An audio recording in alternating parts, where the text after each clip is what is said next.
दुल्हा गारी ना देहिला सवाल पूछिला।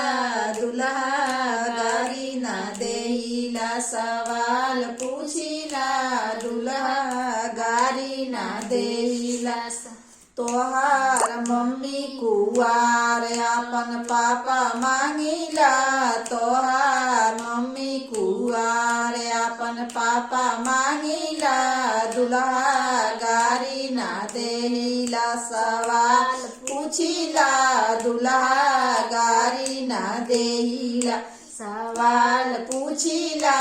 दुल्हा गारी ना देहिला तोहार चाची कुवार अपन चाचा मांगिला। तोहार चाची कुवार अपन चाचा मांगिला।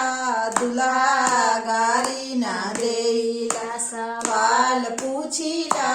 दुल्हा गारी ना देहिला सवाल पूछिला।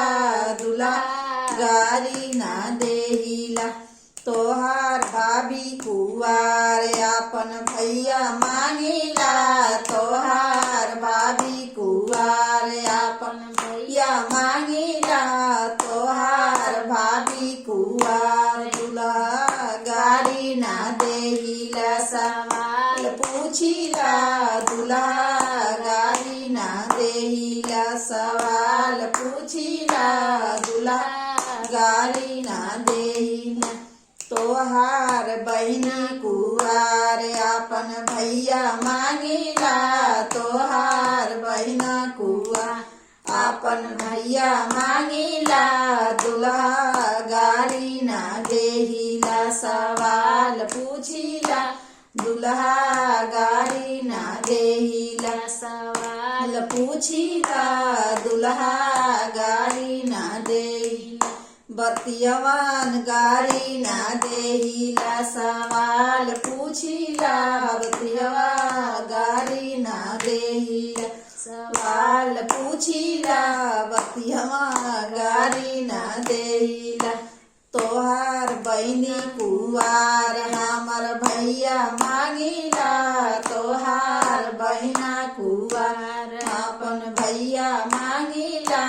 तोहार बहिना कुमार भैया मांगिला।